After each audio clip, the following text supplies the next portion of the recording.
I hated Jewish people, and I was taught to hate and demonize Israel. Israel was this thing that was like the epitome of all evil. For instance, Jewish people want to kill Palestinians and Muslims for the mere pleasure of killing them. The Israeli authorities are running the world and trying to destroy Islam. I started being taught that it is a duty upon every single Muslim to fight violent jihad. Britain is the enemy, that you are living in enemy territory. Do you think there's widespread support for Hamas among the Palestinian population? Absolutely. That's kind of like a given for me, even in the West Bank, unfortunately. Yeah. How could they ever have the confidence that this wouldn't be a state that would then declare war on Israel? Even if not by that particular leader, but by another one, because it's so pervasive in the culture. You can't.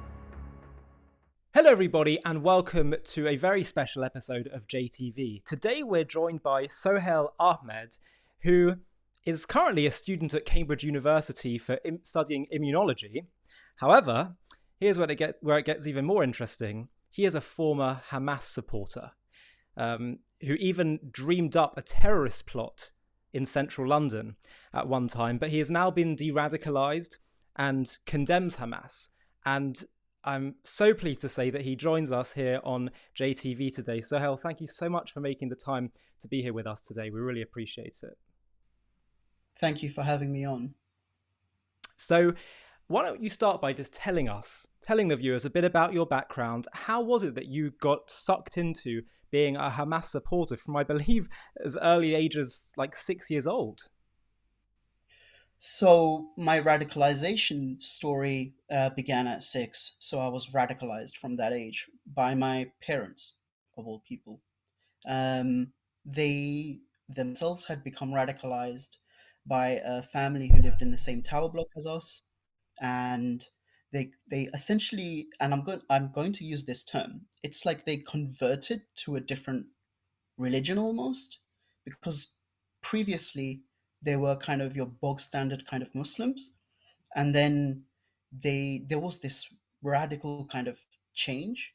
Initially, the change was more in terms of appearance, more kind of cosmetic, and that in and of itself wasn't the issue, of course. My mother started wearing the headscarf, then the hijab covering the whole body, then the niqab covering the face, and eventually even using gloves and socks to cover the hands and the feet. Um, and my father started growing a progressively larger beard. In and of itself, completely innocuous. But that's when the more troubling things or the more concerning things began. I started being taught that it is a duty upon every single Muslim to fight violent jihad, that there is a never ending war between Muslims and non Muslims, that Britain is the enemy, that you are living in enemy territory, that you should hate your country and you should hate all non Muslims, um, and you should live your life like that. Now, as a 6 year old who didn't have much kind of critical thinking capacity, I believed it. Yeah, I makes took it sense. wholeheartedly. Yeah.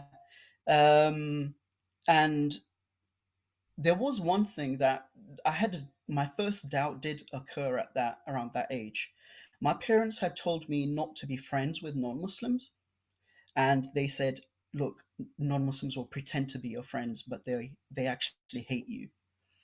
But I secretly had non-Muslim friends in school, and I knew for a fact that they actually liked me for who I was, and that they Even when weren't you were faking it. even when you were 6, Yes, so yes. you weren't in a Muslim school, No, no, no. I was in a secular school, a state right? school. And after that, I kind of wondered, like, this something's up. Um, there's there's this contradiction, but I kind of just pushed it back into the darkest, deepest recesses of my mind and just forgot about it. And this is, I'm going to say something which has never become easier. It's after all these years, it hasn't become easier to say. But when I was around 16, 17, I began considering violence in my home city of London. This was during the drawdown of the Iraq and Afghanistan wars. Right. So Um, what sort of year are we now, talking? so we're talking about 2009, 2008. Yeah. Hmm. And I remember kind of going to all these mosques, attending all of them, and every single imam, every single preacher is saying, this is an extension of the never ending war against Islam. They are attacking us because we are Muslims and they want to destroy the Muslim world.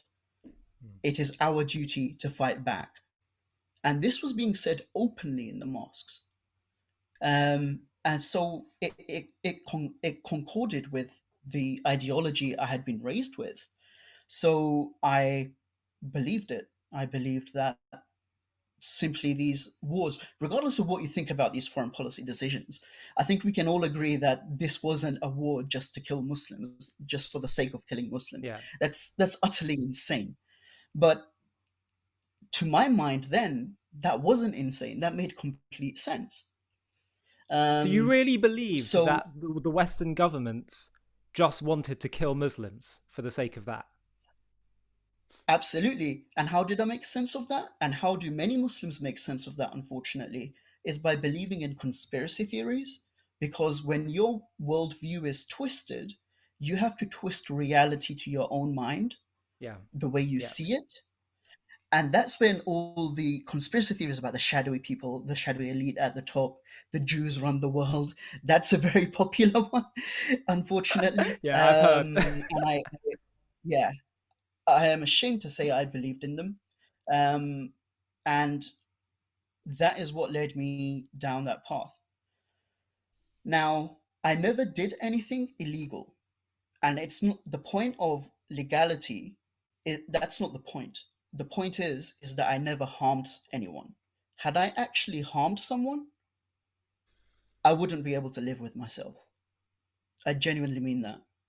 And I'm glad I didn't move forward with it. I didn't even kind of so much as to kind of put pen to paper or anything. I didn't kind of do any scouting. I didn't do anything like that. It was all kind of in my mind at that stage. Yeah. What stopped me, what pulled me back from the brink, was my inner moral compass. Right. Something was just telling me this is wrong. Despite being brainwashed since the age of 6, something within me just kind of said, stops, think about this. You're gonna kill innocent people. Look at your non Muslim friends. Would you be okay with someone killing them? And of course I wouldn't.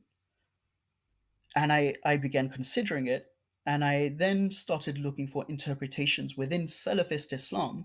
So I was a Salafi Wahhabi, which is the form of Islam largely practiced in the area, the Saudi Arabia kind of area. And I started looking for interpretations within Salafist Islam that said terrorism is not permissible. Hmm. Now, I found that interpretation, and that interpretation, bizarrely, and this is quite telling, didn't state that terrorism is bad because it's morally wrong, because you're killing innocent people. Rather, it said it was a very technical, legalistic argument. You, as a Muslim, have signed a covenant, an agreement with the British government by dint of having a British citizenship, that you will abide by the laws and will not attack Britain. Therefore, you cannot engage in a terror attack. The problem with that, whilst it did kind of stop me, And frankly, I think I would have stopped anyway, even if I hadn't come across that interpretation. The problem with that is that when you have something very technical in place that stops you from doing something so horrific, it's very easy to circumvent those technicalities. For Yeah. instance, the former Al Qaeda operative and scholar Anwar al Awlaki, who incidentally preached at the mosque I attended. Um, he visited from the US and was preaching in London. He became the first US citizen to be killed by American drone strike, which was controversial then. Um, and he stated that actually, because if you're born as a British citizen or an American citizen, you physically haven't signed anything. Therefore, that agreement doesn't apply to you. Therefore, you can engage in jihad against the kuffar, the infidels, the non-Muslims. That's that's problematic. Um, that's highly problematic. But anyway, kind of moving on from that, I started having doubts about the utter rank hypocrisy that I was seeing amongst my fellow Islamists. For instance, they'd say the most horrible things about Jews, Judaism, about Hindus, Hinduism, about Christians, Christianity, What and kind they'd of say things? horrible, horrible, horrible things. Yet, when anyone said the slightest word against Islam, even if that was a genuinely held criticism, we they would always cry Islamophobia, you're racist, and they would shut it down. Or even to you See, as a Muslim? even to me as an extremist, I had the self-awareness to realize that, but that was kind of further down the line. I didn't notice it immediately. Hmm. I only noticed it after my kind of desistance from Right. terrorism. So, and then I started seeing the other hypocritical kind of beliefs. For instance, being against the whole kind of, oh, the kuffar are evil because they invaded Iraq and Afghanistan. Well, at the same time, the Islamists believe that they should invade and conquer the entire world. It's like it's completely contradictory, and that didn't seem like something that would be from from truth. That just seemed like it just seemed wrong. And these kinds of doubts would fester. A cascade of dominoes after that fell too. Like my views on non-Muslims, hatred of non-Muslims, my views on kind of jihad, my views on literally Sharia, where you're basically stoning people to death and chopping off people's heads, um, women's rights, even gay rights. Um, all of those things, I started looking for progressive Islam and liberal Islam. And I was convinced, and I became a very liberal Muslim. And slowly I began warming up to Israel too. Um, What were your views about about Israel during during your extreme phase? yeah, um, I hated Jewish people. Unfortunately, it's that's not easy to say. I am deeply ashamed of it. Um, and I never said anything bad against a Jewish person, so I was always friendly. I was always kind of not kind of abusive or anything. But I was taught to hate Jewish people, and I was taught to hate and demonize Israel. Israel was this thing that was like the epitome of all evil, and like everything bad just came from the land called Israel. Um, Like what? so Like what? What kind of things did you associate with Jews in Israel? I mean, for instance, Jewish people want to kill Palestinians and Muslims for the mere pleasure of killing them. I mean, that the Israeli authorities are running the world and trying to destroy Islam. That Israeli intelligence is kind of almost like this godlike power in these conspiracy theories, where they kind of believe that. anything that goes wrong in the world is, and it kind of turns out to be harmful to the Islamic world or to the worldview of Muslims, that's always the fault of the Jews.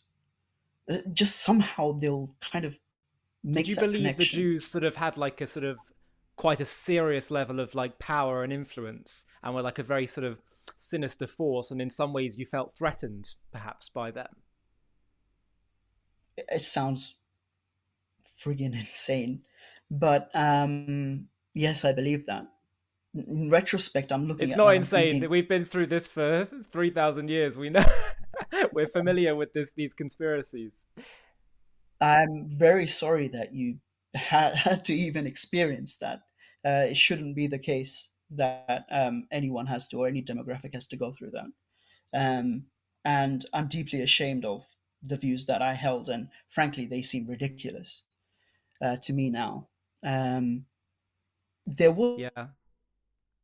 was this one story that I should relate to you.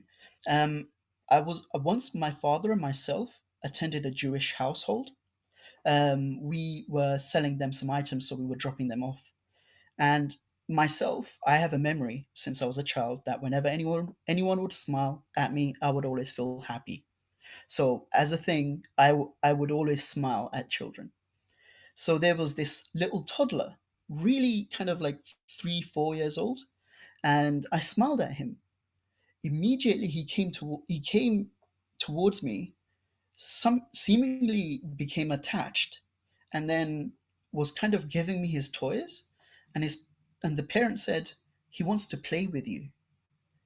And then I looked at them, and then they said, no, you can go ahead. And then I kind of sat down with him and started playing with his toys with him, and he was just kind of so happy and bubbly. And I remember the parents kind of looking on and me looking at them, and them feeling really proud and feeling happy, and me thinking, I hate them, but they don't hate me. They trusted me with their toddler. Hmm. I was a young teenager then, visibly Muslim. I had a beard and all, just like I do now. Well, smaller one. Um, but that that even whilst I was an extremist, that really changed my views of Jewish people. So even before my de radicalization, my views on Jewish people were actually softening. Um, and when I became de radicalized, I think the kind of scene was set for me to kind of look at things with an open mind Wow. and And understand I, everything. and I want to talk about your de-radicalization process and what you've been doing since. But just before we do that, so what was your specific relationship with Hamas and being a Hamas supporter? Because obviously this interview is partly in light of October 7th and what's been happening since. Of course, of course. Thankfully, I was never a member of Hamas, but I was an ardent supporter. I remember once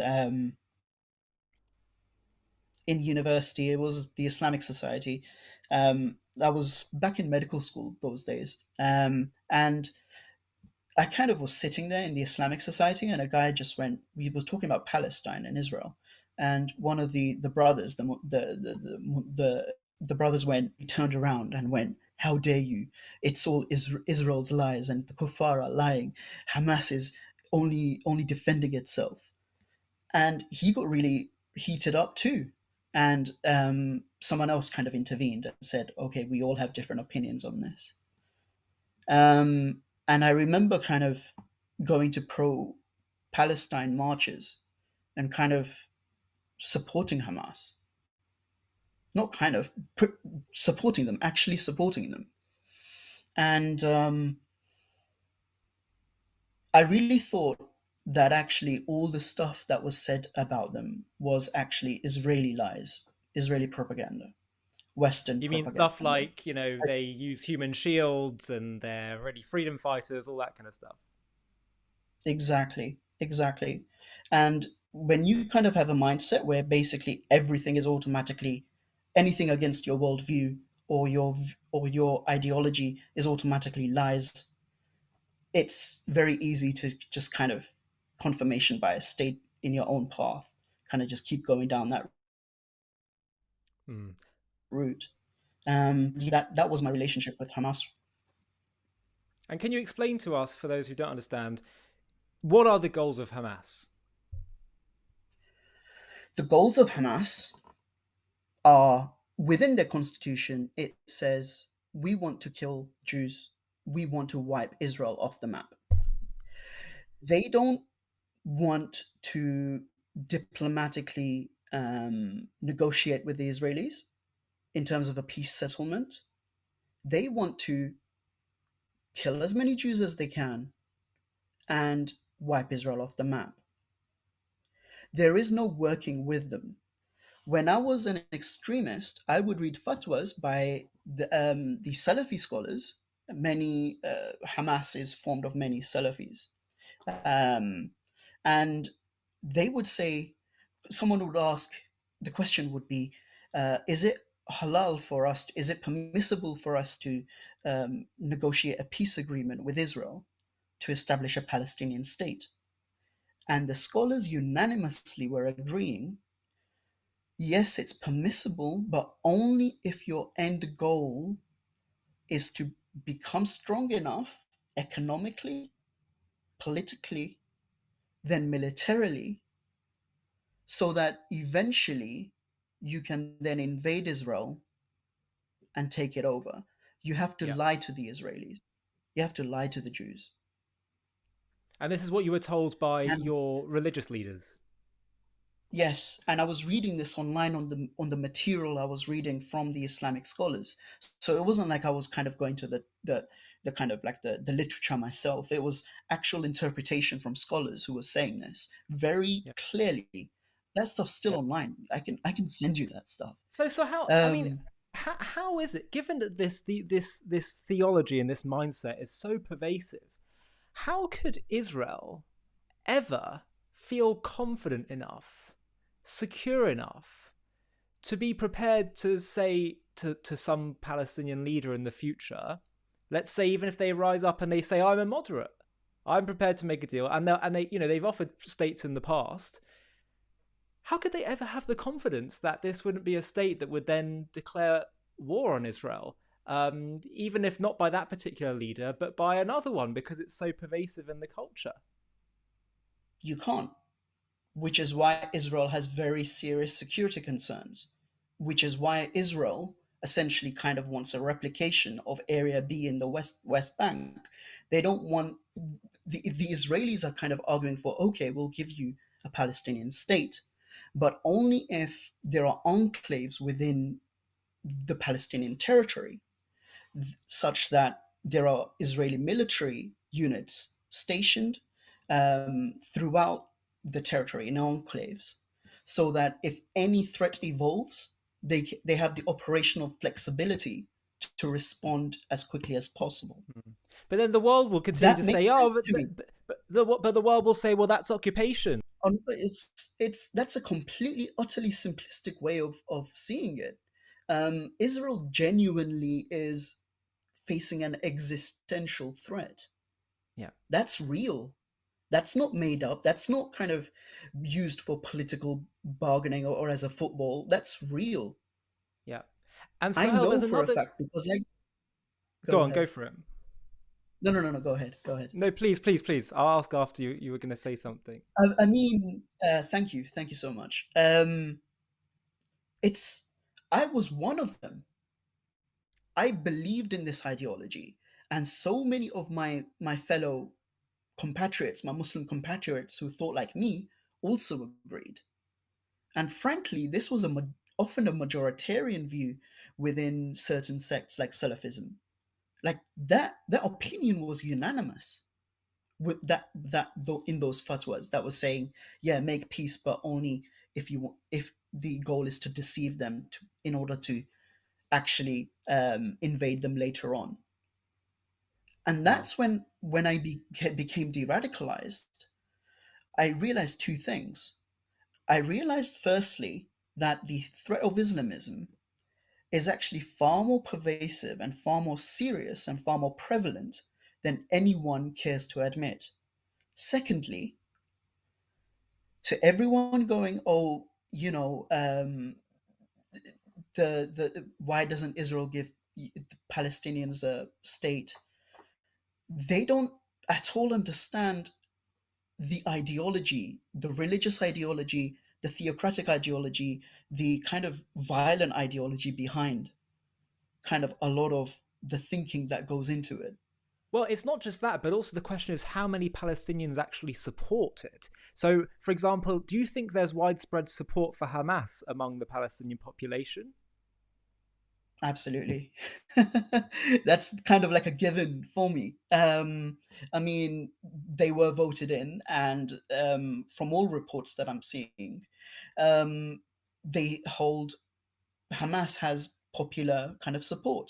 And what about the Even though West there are Bank and Judea? some, Yeah, even in the West Bank, unfortunately. yeah, even in the West Bank. And Fatah, the more moderates, who really aren't in really moderates, because they celebrate terror attacks and name streets after people who have killed Jewish And pay people, families of Israeli terrorists, people. yeah. Yeah, but let's go with it. Let's call them moderates. um, Slightly less even extreme. even with them, the many of the Palestinians living in the West Bank see them as an extension of the Israeli, as they see it, the occupation. They see them as agents of the occupiers. So even for them, Fatah isn't even serious enough, extreme enough for them. And I'm not trying to tar everyone with a broad brush, because there are some individuals who are very more progressive, both religious and secular, within the Palestinian territories. But unfortunately, they're the minority. Hmm. So, before we talk about the future, I guess, and what a viable path forward, um, again, just because it's important our audience hear this and people that perhaps are undecided, just to be clear, do Hamas need to be eliminated? They do. Without, I mean, if as long as Hamas is in power, there will be no peace. Even if you look at the say the political situation inside Israel, this current government is the most right wing that Israel's had. But there's a reason for that. It's as a result because Hamas continuously keeps bombarding Israel with rockets. Now, imagine you're constantly under attack. Of course, you're going to kind of vote for people who are kind of promising more security, being harsher against the enemy, and kind of offering protection. Yeah. Like I will, like, I'm not defending like the Israeli authorities. I will criticize them, but at the same time I'm not going to demonize Israel and basically say, oh yeah, this all happened in a vacuum and they're just bad people. That's how people in the West think. These things arose for a reason. Israel originally was very open to offering a Palestinian state.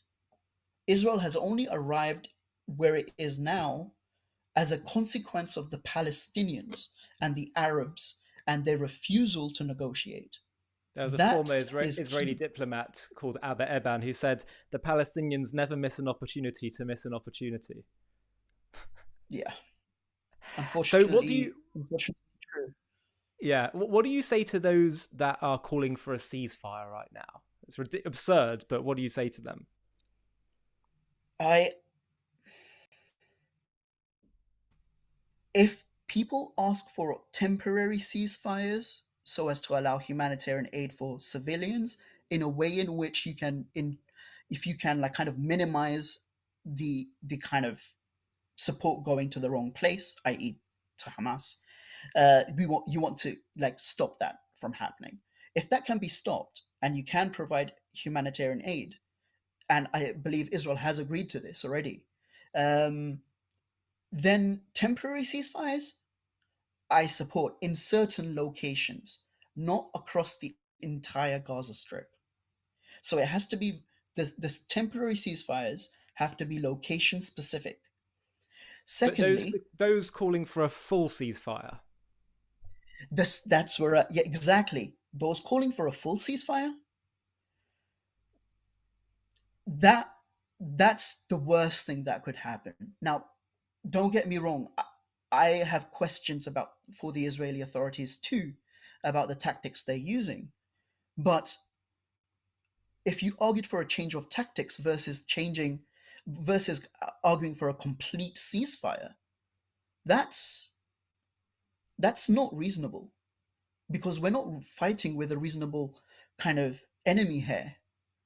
The people that have instigated this war are not amenable to reason. Yeah.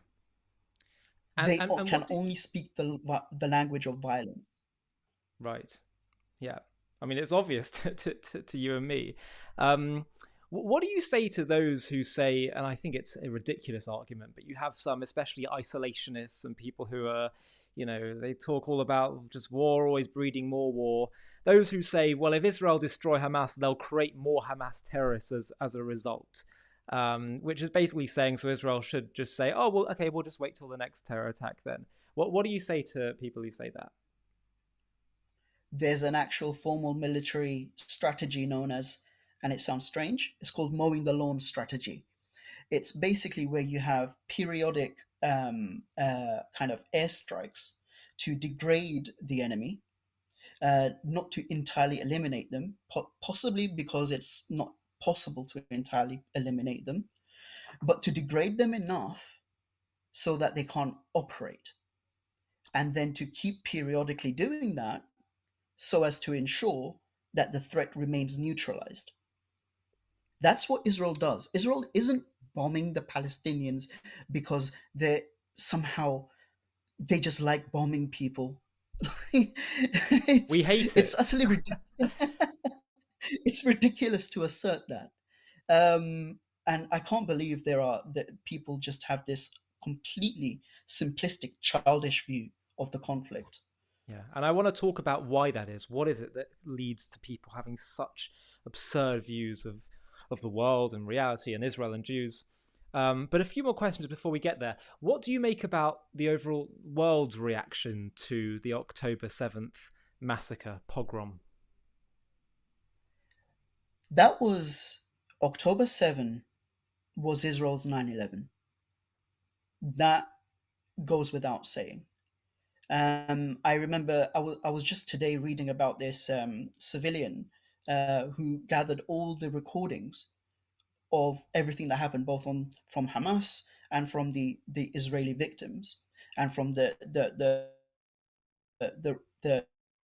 soldiers and from the search and rescue teams.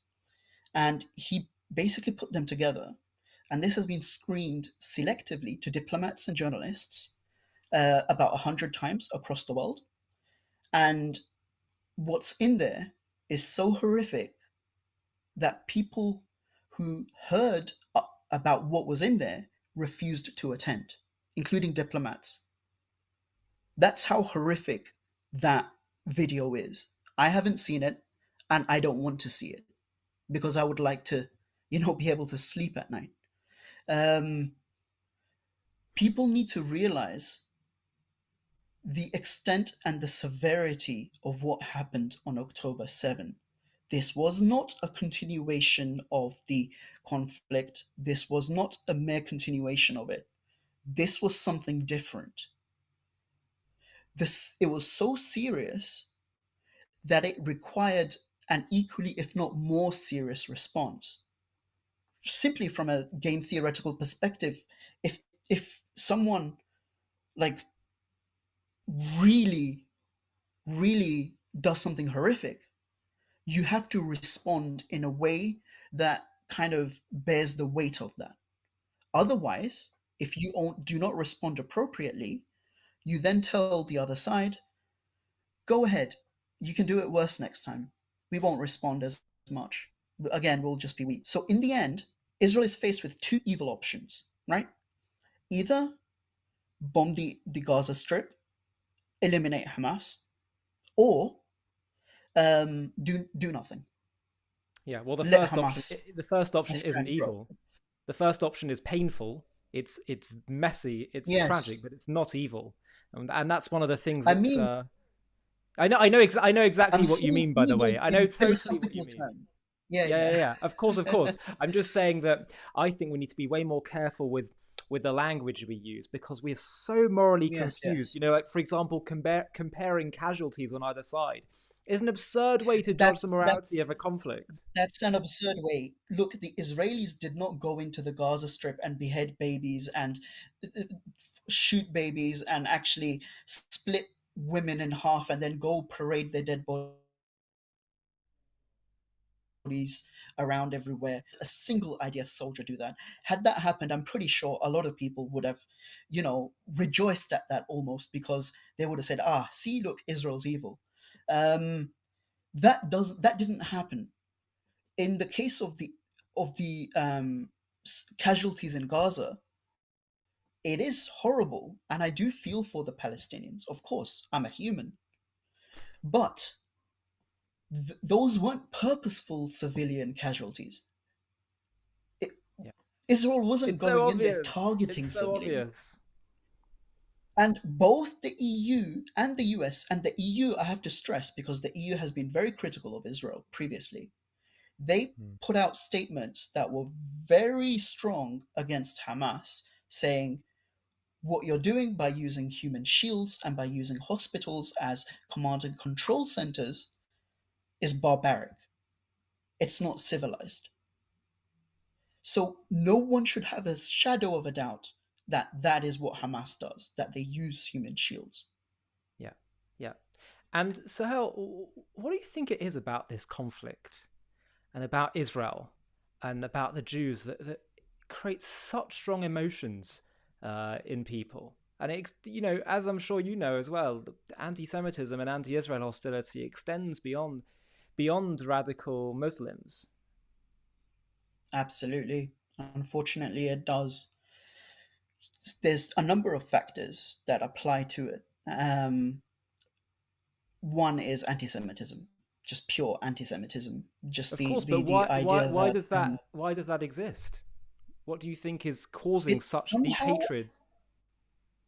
it seems to exist from kind of the religious theological side as well as kind of politically on the more kind of like, so the Islamists who hate Jews mostly do it for theological reasons and also because they have Islamic supremacist values where seceding any an iota of territory to a non-Muslim is like fundamentally against their ideology, right? Right. So Israel must be When it such comes an to the Father. abomination to them, having a Jewish state in the heart of the Middle East, in the heart of Arabia. It just must be the most I know, right? Only enraging a thing. slither of man. Yeah, yeah, How but dare it's one they? sliver too much. I mean, and then there's the far left, right? They hate Jewish people for a reason that is kind of a mixture of things. One is kind of pure envy of kind of the success of the Jewish community. The other thing is kind of it falls within the framework of we hate the West, we love the enemies of the West because we're anti imperialism and Israel is an apartheid state somehow, even though there is no one supranational Israel. Like, how can there be an apartheid state if both of those territories aren't one contiguous state? That's it's not the case that there's one Israel that covers both the Palestinian land and the Israeli land. If that was the case, and then people were divided by ethnicity, then that would be apartheid. Yeah. Funnily enough, But the that's only not the apartheid case. I'm aware of is in the Palestinian territories where no Jews or Israelis are allowed to live. Exactly. 20%, 19 to 20% of Israelis are Arab Israelis. And many people forget that. Um, and on the far right, it's to do with these conspiracy theories about they blame Jews for the rise of communism because for some reason they go, oh, look, see, this person had some Jewish ancestry, half Jewish ancestry. Look, they were all Jews. They did communism. Look, Jews bad. That's Yeah. just child play. But what What I'm are you interested in, doing? Sahel, is you've got the far right who think Jews are communists, the far left who think Jews are capitalists and Westerners, and then the radical Yes. Islamists who have to. But so my question is though, is there something that unites all of them? Is there something deep within each of their psyches where they're directing their rage at Jews? Do you think there's a common underlying theme? I think there may be, and I think that's to do with the in out kind of tribalistic mentality. And in terms of essentially envy, I think envy is covered with all three of those. The far right hate seeing Israel succeed. The far left hate seeing Israel succeed. And the Islamists, kind of the existence of Israel is kind of like a slap in their face because literally Israel is the most advanced country in the Middle East. That Yeah. basically shows that, look, the Jews have outdone you. Yeah. And that is kind of what's at the heart of it, I believe. There may be something else as well, but I'm not entirely sure. So I'm kind Sahel, of you're considering some of these ideas. yeah, yeah. No, I think you might be. I think you're onto something with that. I think that's right. Exactly what you're what you said. Um, so hell, you're clearly you're a moral hero. You're someone that's listened to your inner moral conscience, the voice of morality. I would consider it the voice of God, really. And the, you heard that voice and you listened to it. I think about also Mossab Youssef, the son of Hamas. Uh, Mm, who lives in America, the son of the Hamas leader, who I think he's in America, who rejected Hamas, and mm, even though he grew up in the heart of it, and he shows, and you show that you give hope to people, you give hope to the world because you show that just because you're so deeply entrenched in a certain ideology, you are able to move past it, to get out of this the hateful spiral. But the question is, and I think you're really a real authority on this, is what do we need to do?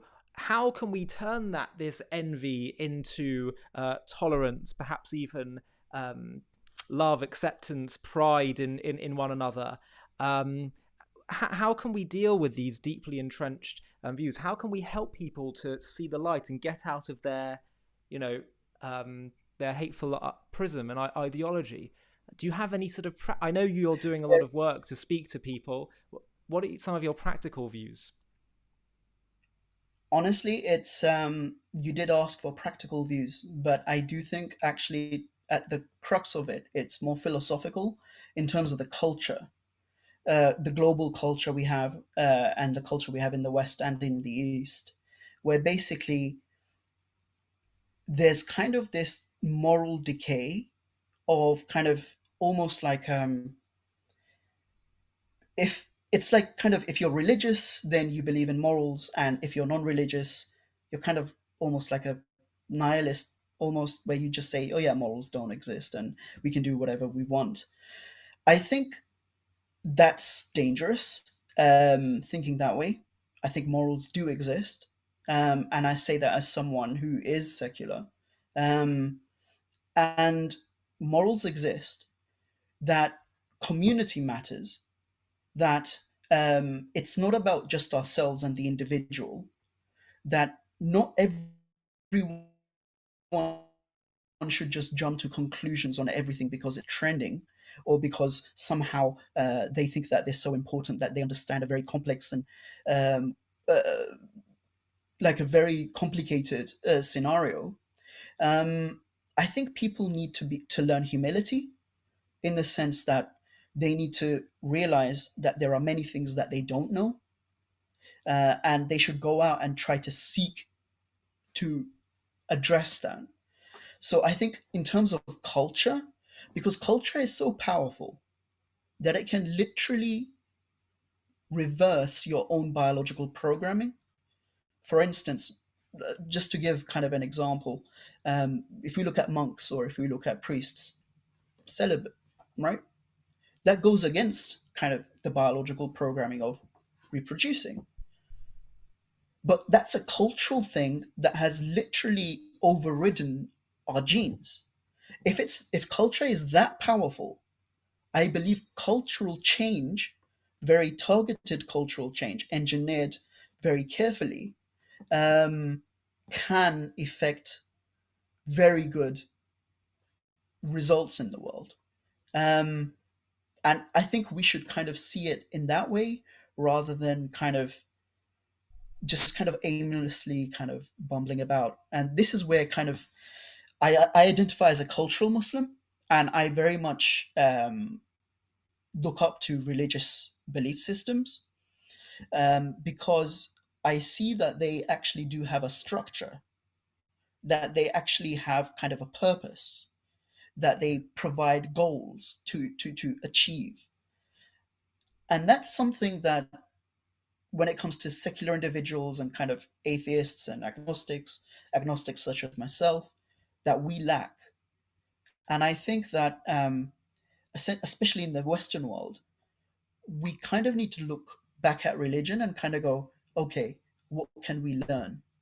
Yes, yes, Rather than arrogantly saying, yeah, let's just dismiss everything because it's all silly and, oh, yeah, whatever, you believe in fairies or whatever they say. Personally, I think belief in God is reasonable.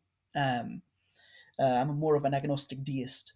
yeah. Um, And and Sohail, yeah, it's interesting because in many ways this is part of the purpose of JTV because we can't we the answer, especially with radical Muslims, to them cannot be your desire for religion and higher purpose. Oh, just stop it and become a secular Westerner. mm, No, they're yearning for meaning, for something, a life that transcends just their own needs, is absolutely legitimate. And as a Jew and a practicing Jew, it's something that is not just legitimate, but it's they're hearing also a deep voice within them that believes there is a sense. It's really a compliment to the human being that we crave to lead a life that's more than just ourselves.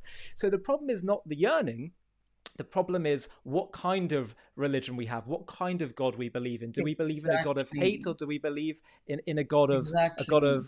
love and of tolerance and all that? And so it's not that we need to do away with religion. It's just that we need to re-understand the creator and re-understand God and all that. And that's what JTV's really been about, because I've recognized that in the Western world, secularism, I mean, look, you think secularism is the answer? Look at all these universities who are celebrating what Hamas did. There's a serious lack of wisdom and tolerance for barbarism in the secular Western world as well. So this really gets to the core of what JTV has always been about, which is about, that, as you said, there's very much strong reason and good reason for connection with God and purpose. It is essential to the human psyche, and it's just about doing it the way the creator wants, not a perverted way of it. See, the thing is, everyone has this yearning to be subsumed by something greater than themselves. They want to identify with something, they want to be given a purpose in that identity. And for instance, we had pretty much before the Enlightenment in the West. And actually, many of the Enlightenment philosophers, the famous quote, God is dead, by Nietzsche, that actually isn't, because people interpret that as him saying, God is dead, yay. No, that wasn't actually his point. The full quote is, God is dead, and we have killed him. We have blood on our hands.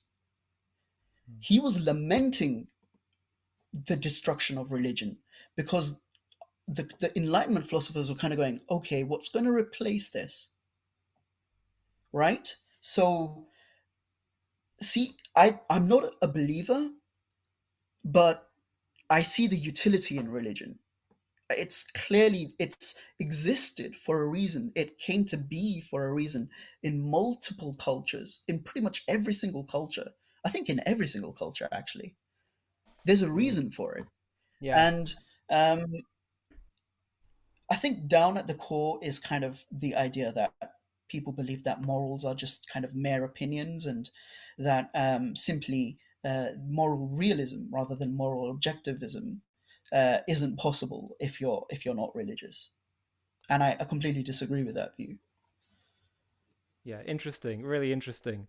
I definitely think that the fact that we all do have this yearning for meaning and purpose, it points to the fact that there is one. That's my personal view. Um, and it's interesting you mentioned that point about, God is dead. That was a phrase that I think was popularized also in the 1960s. I think Time magazine had a big magazine cover that said, "Is God dead?" in the aftermath of the atrocities of the Second World War and the Holocaust and other atrocities. And I had a rabbi speak recently about the fact that there's always things and ideas that we can take from what we see in the world around us. And he said, on some level, emotionally, God himself, and we both believe in God. This was expressing God's emotional state at that moment. He felt he was dead. The amount of emotionally, right, in the amount of evil that had been done, and now today as well in His name, is utterly appalling, and it represents the worst of humanity. But Sohail, you represent You really can't the see, best. but my eyes are watering because I remembered a kind of a graffitied quote that was written in Auschwitz, which said, "If God exists, He's going to have to seek forgiveness from me." And that actually made me cry the first time I read that. Um, yeah, that it's kind of metaphorically, The truth is, it it's shows it's the not pain. it's not metaphorical. And Judaism does absolutely believe that God is emotional, sensitive, and cries. He cries when think about, it's so odd that sometimes we have this sense of God as being a parent, a father in heaven, but then he's totally emotionless. And when we suffer, well, he says, well, let's ultimately feel good. When a parent sees their child in pain, the parent is actually even more pain. So how much Mm. more so is God a creator in pain when he sees his children in pain? We say that when the Egyptians were drowning in the sea, when the Jewish people left Egypt, the creators, sorry, the angels said wanted to sing praise to God for the justice that occurred, and he said, "You're singing when my creatures are drowning."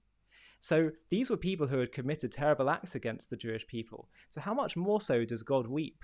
How much more so does God feel pain when righteous people suffer, people who have done no wrong suffer? And so absolutely, it's there's a living, breathing relationship. And yes, there's definitely God has questions to answer.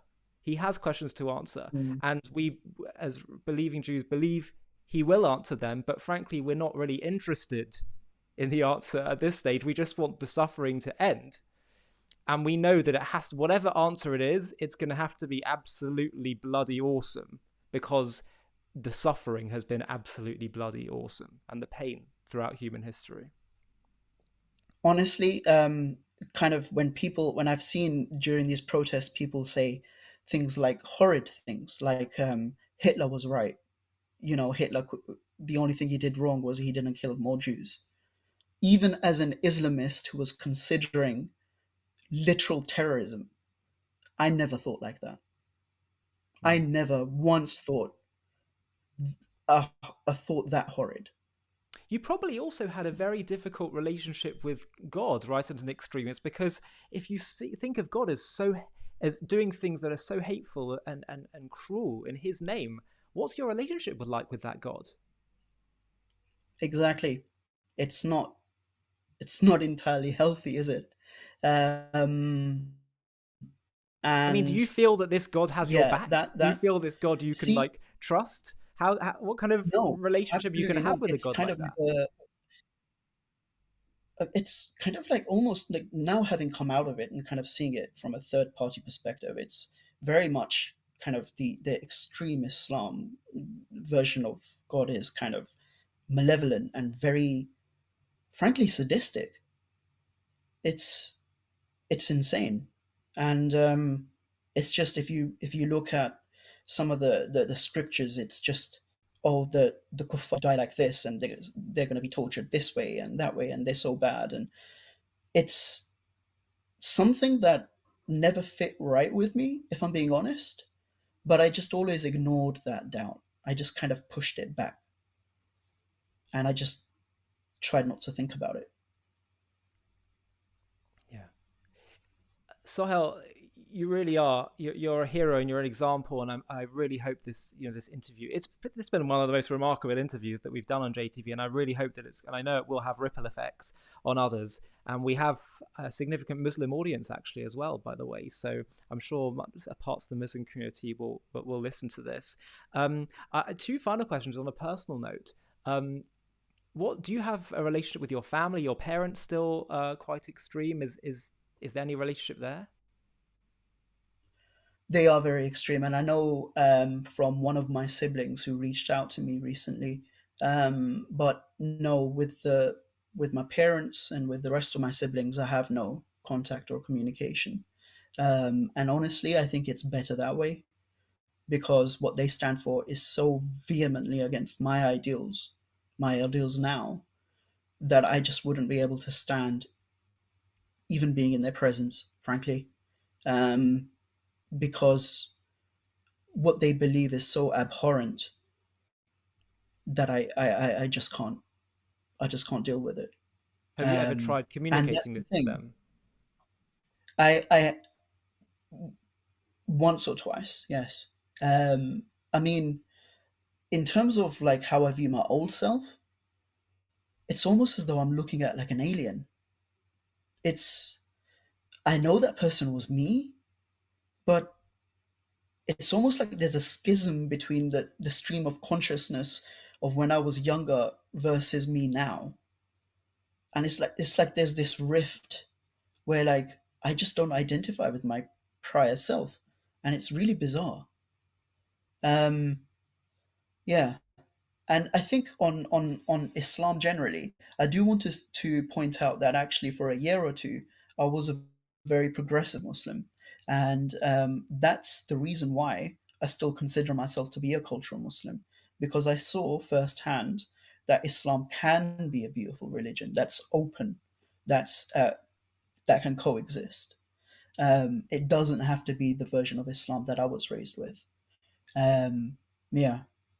And so, also one last question. I saw that you were at one point involved with the Labour Party here in the UK. Are you still active there, and what's been your relationship with that? Whilst I'm not still an active activist in the Labour Party, I am still a fully signed up and paid up member. Um, as for kind of Labour, I have very mixed feelings. I am pretty much kind of, minus a few kind of policy decisions. Uh, I am pretty much a kind of like centre left Blairite tradition type person. Um, Blair kind of famously being very, very much a friend of Israel. That's one thing that I very much liked about him. And it's just momentum and the anti Semitism and this whole toxic far, and I'll refer to them as far left because that's what they are. This far left idea that somehow we should hate our own countries, hate the West, because it's self, like in some self-flagellating manner, we're essentially saying, oh, we were guilty of imperialism in the past, therefore we are evil and we should suffer, um, and we should support the enemies of the West because they're fighting against US imperialism, whatever that means. um, that's just highly toxic, highly toxic and incredibly dangerous. And I'm Yeah. seeing that across universities, especially in the young population. There's an issue. I don't know how we're going to address this, but people are very much politically illiterate, I think, and people are come to very strong positions without much evidence kind of supporting their view. And yeah, I think that we essentially kind of need a philosophical revival in the West, where basically we need to rethink some of our political philosophies, even the way we conceive of liberalism, because currently we have a loophole, which is that we should be so tolerant and open so as to allow for ideologies that are hostile to ours to fester, grow, and eventually replace liberalism. Yeah. That's self defeating. And any Yes. ideology that is self defeating doesn't deserve to exist. Yeah. Of Now, course. I am a liberal, a classical type of liberal. Um, I just believe in a very different type of liberalism. And Yeah. that's why I believe that our kind of Muscular philosophical liberalism. thinking from, yeah, exactly. It's kind of outdated. We kind of had this utopian view of the world, and we planned for that, and we thought, oh, with multiculturalism, integration will be fine. They will see the superiority of our ways, and they will integrate and assimilate. um, it's not come to pass the way we thought it would, and I think our philosophical thinking and our political thinking needs to be updated. And for that to happen, we need a revival, a political and philosophical revival in the What West. do you make of Keir Starmer? Because on the one hand, he's the Labour leader. For those who aren't familiar or they're watching this outside of Britain, on the one hand, he's done some moves to try to deal with the anti-Semitism in the Labour Party, and some people have been impressed by that. On the other hand, he was trying to get Jeremy Corbyn, friend of Hamas Jeremy Corbyn, into power just a few years ago, not when he was some kind of student activist. And I understand sometimes you have to do things for political opportunism. There's going to be a time when Jeremy Corbyn is no longer there. But for me, there's certain red lines you have to have in life. And trying to get a Yes. man like that into power, he was such a senior member of his cabinet. I just find that to be unacceptable. And even now, when he was asked by Sky News just a few weeks ago, does he regret that? He wouldn't bring himself to say he regretted it. He said, "No." He said, "I always want a Labour government." And that is deeply, deeply disturbing to me that this man could become prime He said minister. that. I He did. entirely believe he did say that. I He believe did. that He because that did. He was sounds like asked by him. Beth Rigby But on that's Sky horrid. News just a few weeks ago, after the October 7th massacre, by the way. And he was asked, she said, Jewish people, and by the way, I think she's somewhat in favor of Starmer, and I was quite impressed by her line of questioning. She said to him, um, Jewish people are concerned you tried to get Corbyn into power. Were you doing that? Were you saying you supported him because you really believed it or because you had to? And he said, well, I always want a Labour government, but we lost our way. She said, that wasn't my question. Do you regret it? And he said the same answer. I always want a Labour government, but we lost our way. I don't know why he can't just say I regret it. And I'm forced to conclude it's because he doesn't think it was that terrible. Honestly, there's a reason why I wouldn't make a good politician because I'm too honest. And I probably would have been kicked out of the party if I were a Labour MP, even a Labour member probably would have been kicked out for being so anti Corbyn. Um, and It's problematic. He's got kind of people around him. Don't get me wrong, I am impressed by Keir Starmer in the sense that he hasn't capitulated to the insane pressure that's being put on him to reverse his position on not supporting a ceasefire in Israel, right? So he's supported the government position. That I admire. But he's surrounded by people who are Corbynites, of the previous kind of momentum type. For instance, David Lammy is the shadow foreign secretary. He said some pretty horrendous things in the past, I think, racist things about white people and very regressive kind of far left Yeah, things. yeah, Um, and I'm just really worried. And honestly, I don't even know if I'll vote, and I'm not even sure if I'll remain a Labour Party member. Um, unless I see a drastic change with like a lurch more to the center, i.e., to the right. Um, yeah, yeah. I it's mean, the thing about Starmer and not calling for a ceasefire. On the one hand, I'm sure he's got a lot of pressure, But on the other hand, my sense is that a lot of the moves he's making is just he's playing the Tony Blair playbook, right, in order to do what's right. Not because he genuinely believes it, because one second he's a senior member of Corbyn's cabinet, and now he's suddenly, and I think he used to speak on panels that were calling for the boycott of Israel and all the rest of it. So I find it very hard to be convinced that the positions he's taking are out of political conviction and not just out of political expediency. And therefore, if this is all just political expediency in order to win an election, how can I or anyone feel confident that we know where he'll stand on all kinds of issues once he is prime minister? That he'll carry through. Yes. I wasn't aware that he used to kind of appear on kind of panels saying boycott Israel. Well, That's that's there's a pretty picture. it's There's pretty there's a telling. picture of him. I Um, think the Daily Mail reported it, and a picture of him standing behind some super anti-Israel posters that were very hostile to Israel, speaking on that kind of panel. So I don't know whether he explicitly called for boycott, but I'm not in saying the that. in the But United in the he mixed in United those Kingdom, circles. in the UK, I've found that we are increasingly seeing a dearth of politicians and leaders who actually have convictions, who Oh actually yeah, believe in what they say, who actually are kind of, because they believe what they say, are actually charismatic and actually don't just follow the public opinion but shape the public opinion, guide the British public, because a leader is supposed to lead, not simply follow. yeah, And a leader who cannot lead is impotent, essentially. It's there's no real power there, and you can't function properly, you can't run a country.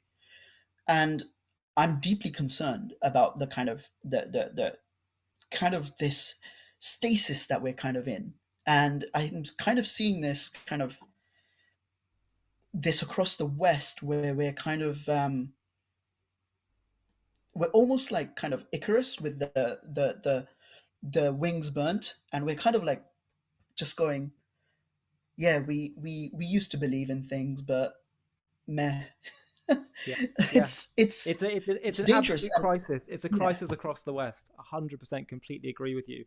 Um, and in some ways, this is what fuels Islamic extremism, because there's no yes, soul. There's no soul. There's no meaning and higher purpose and calling for you know um, deeper values in the Western traditions. At least they're not anymore. And so that's what's you're 100% right to pinpoint those things. originally I used to be feel very strongly a part of the ummah, and that used to give me purpose and meaning. And when I kind of became de-radicalized, even whilst I was still a believing Muslim, I began to increasingly identify with the British identity. So I was quite patriotic, not in the kind of crazy right wing kind of way, but in a way that's kind of like, yeah, I'm proud of my country. I identify with my country. I'm from a former country that was colonized by Britain, and now I'm kind of like a children of the empire type of thing. And so I kind of became proud of my British identity, and I realized very quickly that the reason why Islamist extremism can have so much sway is because young British Muslims, because even the native white population doesn't feel able to identify with Britain, because it's kind of, it's got the kind of connotation of the far right or something. Um, it's it's created this situation where there's no identity on the secular side, on the side of Britain, and there's everything on the Islamist side. Obviously, they're going to go towards Islamism Yeah. because that's providing them their needs, Yeah, yeah. giving them their purpose. Patriotism is frowned upon. It's a disaster. Um, and I think that's what you're offering as a solution is absolutely it's essential. It's critical for the survival of the West. And so, how? What? Lastly, what are you sort of? What's your plan for the future? What are you focused on? What happens moving forward?